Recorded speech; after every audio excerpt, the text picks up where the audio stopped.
Okay, so magbibigay lang ako ng example kung bakit some celebrities hindi pinapangalanan kung sino yung dinidate nila.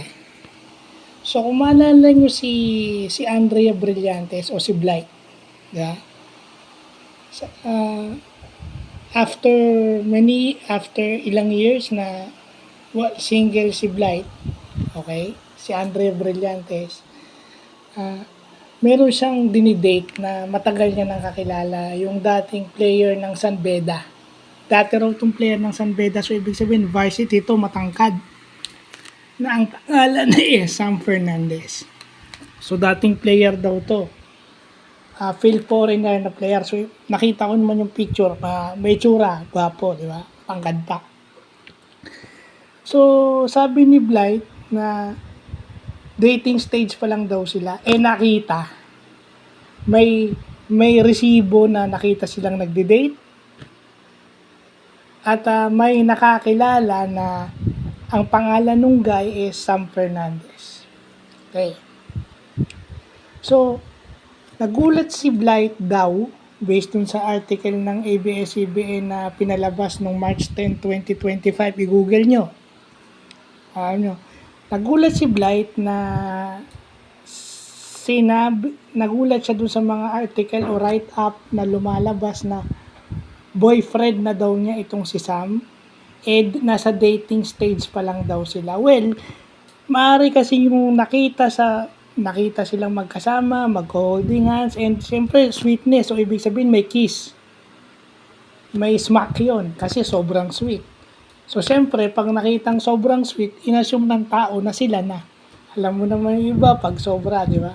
So, yun. Kasi nakilala yun. At saka nakita silang magkasama, sweet.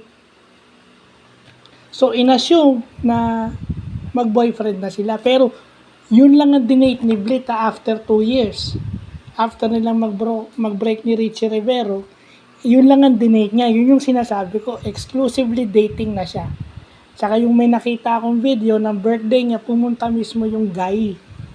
Higpit niya ng yakap niya doon, tsaka may kiss pa nga O yun, may beso pa nga Yeah, so, yun ang dinidate niya. Yun yung sinasabi kong exclusively dating. Hindi lang natin alam kung si Blight na lang ang magko-confirm kung sila na. Hindi naman malayong sila na with the sweetness. Tanga na lang yung hindi maniniwala doon. Kaso nga lang kasi, siyempre, hayaan yung si Blight ang mag-confirm, hindi yung inunahan nyo pa siya. Hindi naman niya siguro i-deny.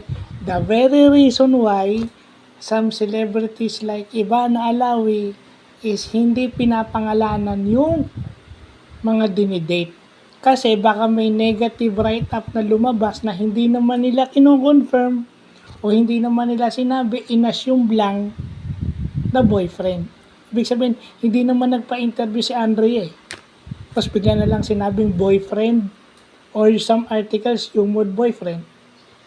Pero yun is exclusively dating. Yun lang ang dinidate ni Blight.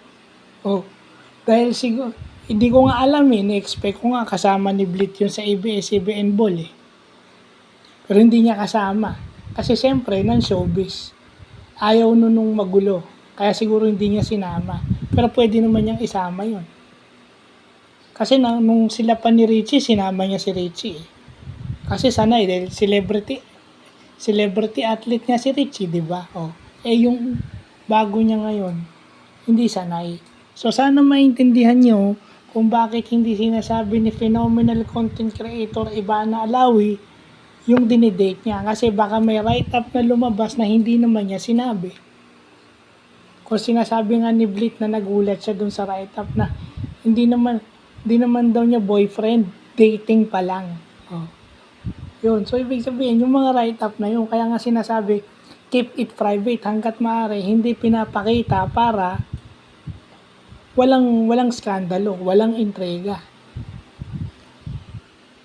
Diba? Kasi yun na nga, pag sinabi mo namang dating, kasi kay Andrea, exclusively dating. Etong kay Ivana, wala na pang siya sinasabi exclusively dating. Kasi wala namang nakakakita. At, hindi, kasi kay Blight may nakakita kay Andrea. May nakakita sa kanila.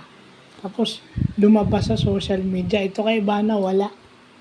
So, isa yun sa mga iniiwasan. Kaya, pag sabi nung iba, dating pa lang naman may pag-asa pa sinong magko-confirm nun?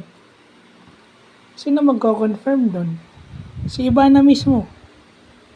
Hindi nyo pwede sabihin na sila na, or hindi nyo pwede sabihin dating pa lang yan, may pag-asa pa si Dustin, hindi. Not unless Ivana confirms it.